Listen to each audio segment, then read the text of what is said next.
Everybody, this is Dream, and today is my birthday, so I'm going to try to make this video relatively short. It is a small slate at least, so we do have that. We had some good lineups yesterday. Congratulations to the guys in Discord who won yesterday. That's really awesome. Let's keep those streaks going, and let's build some really good lineups today.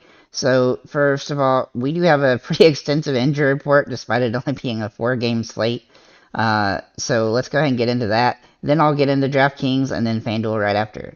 So we'll go ahead and start with this injury report here for the Thunder. Shea Alexander is questionable. That's obviously going to have a pretty big effect on who we might end up using for the Thunder today. So that news is going to be important.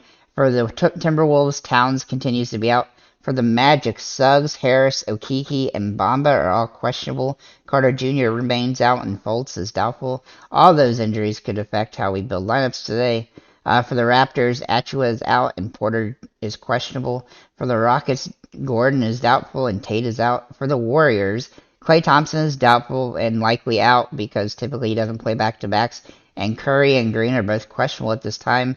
I do kind of expect all of them to sit out today, but we'll have to see closer to lock.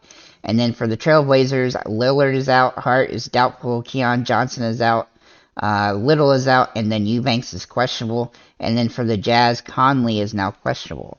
So as you can see here on DraftKings, I do have Poole, Noel, and Nurkic on my lineup card. I think Jordan Poole is going to be the obvious lock of the day. At $5,800, he's too cheap for his production when Klay Thompson sits, and he's going to have all the minutes he can handle today, especially if the game stays pretty close, which it probably will.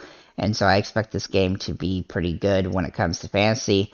Obviously, with Golden State, depending on who ends up being out between Curry, Green, and Thompson and Wiggins, could really play into adding Kuminga or DiVincenzo or even Lamb and Jerome, and even some of the big guys as well. So it's really we're gonna have to wait and see what that ends up being decided before the slate starts. Thankfully, all the games start pretty close together, so we'll likely get that information before lock. But I will be operating with the assumption that Curry, Green, and Thompson are out today. So let's get into these players I do like here. We're gonna start with Poole here. Obviously, with Thompson out, he's going to start, and he'll be a guy that gets a pretty good amount of minutes. We'll look down this thing here, and in those types of games, he tends to get 34, 38, 36 minutes, and he tends to have easy opportunities to 5x. He's also just been playing pretty well as a player in general, and any time that he hasn't started for a little while, his price drops, so he's in a perfect position. He's got to be the play of the day, top pick. If he's not like 80% owned, then I don't know. Then we'll look at Jalen Noel here. Now, Jalen has been playing really good the last few games, playing more minutes with some injuries on the team and stuff like that. And if he continues to play, then I'm going to continue to consider him in my lineups. He does seem like he's pretty well locked into playing 25 to 30 minutes now, and he's taking lots of shots and stuff like that, though he is very scoring dependent on his fantasy perspective, so do keep that in mind, but he is viable on a small slate like this. Then we'll look at Nurkic here on this, just to showcase. He has been pretty solid with Lillard out.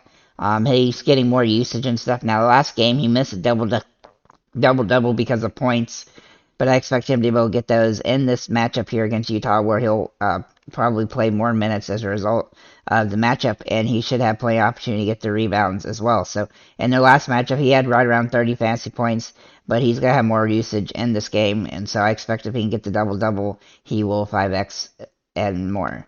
Then we're going to go ahead and back to the guards, and we're going to look at D'Angelo Russell. Oops, I need to click this out. Russell's been playing pretty well with Towns out, and I expect that to continue here.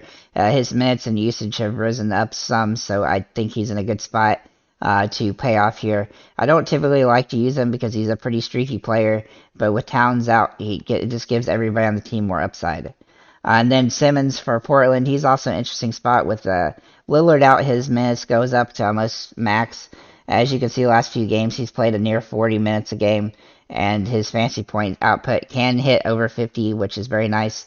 Obviously, his price is super expensive, and he's inconsistent throughout the season, but with Lillard out, he has all the upside and uses that he can handle. Then at the forward position, we're going to look at Justice Winslow. Now, Justice Winslow has been streaky all season because his minutes have been fluctuating and stuff like that. But with the injuries to the Trailblazers, he's been playing more minutes the last 4 or 5 games, and his fantasy output has been great. His price has come up, which, due to his price coming up, he's not at lock, but he's definitely viable on the slate with his upside. And he does get rebounds and stuff, so that's definitely an advantage here. Then we're going to look at Jonathan Kuminga. Now, I do think he's going to end up starting today, so this is dependent on him starting. But in the few games that he has played when guys have set out, he's played a lot of minutes, like 40 against New Orleans, and 25 against the Spurs, and 26 against Dallas recently. And if a similar situation occurs, he should be in line to have an easy, fun day where he should be able to 5x this price point really, really easily. But it's very dependent on he's starting. Anthony Edwards, he's an interesting spot here from Minnesota. He's played really well with Towns out as well, and his usage has also gone up, and so that makes him a viable play on the slate. Then we'll look at Jeremy Grant here for Portland.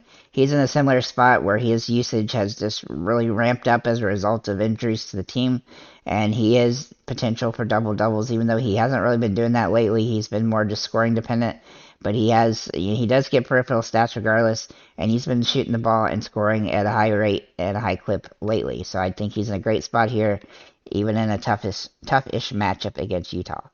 Then at center, we're going to look at Rudy Gobert.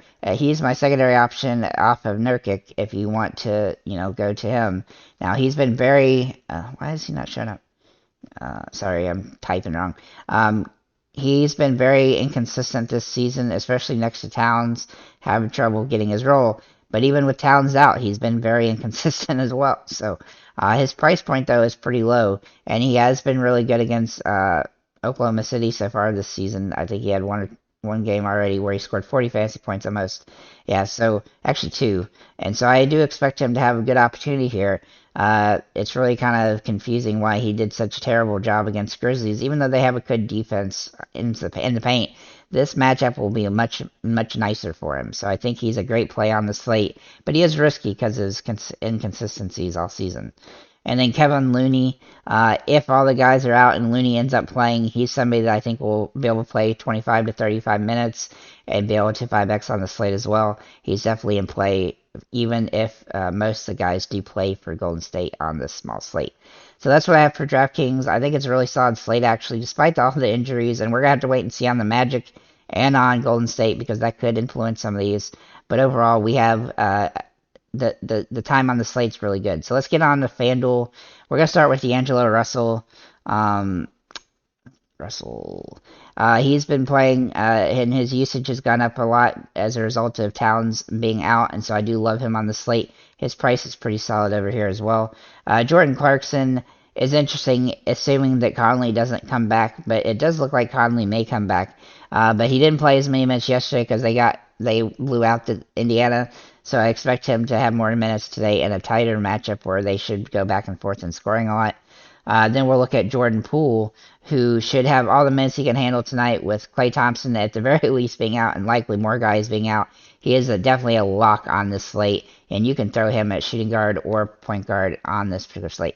Then we'll look at Jalen Green for... Jalen Green. Sorry, I can't type.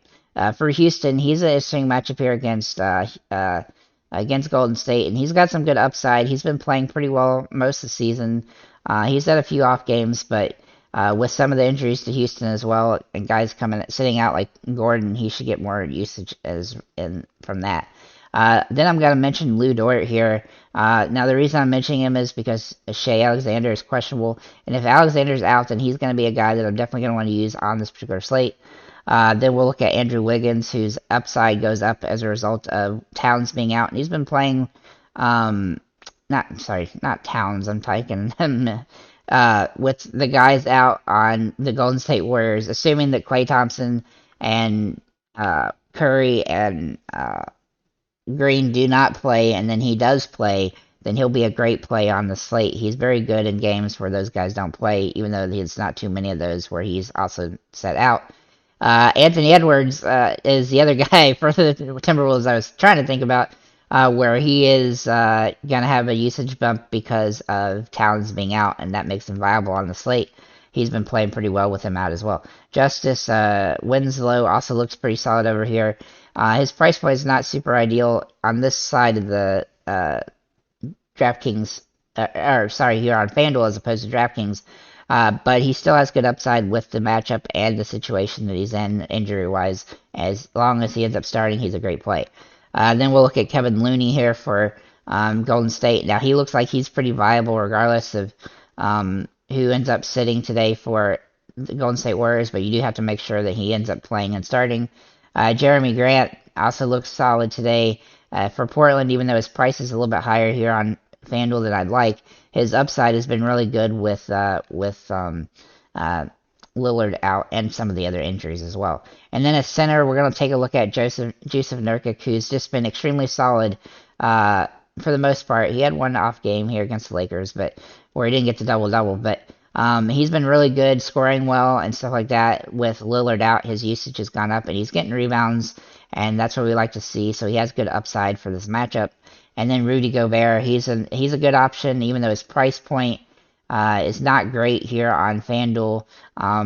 He has upside as a result of the matchup situation against Oklahoma City, who's not very good against big guys, but he's been extremely inconsistent, so you do have to take that into consideration. But with Towns out, he should have more opportunity. So that's what I have for this slate. If you have any comments or questions, feel free to leave them below. Thank you for liking, commenting, subscribing, and have a nice day, guys.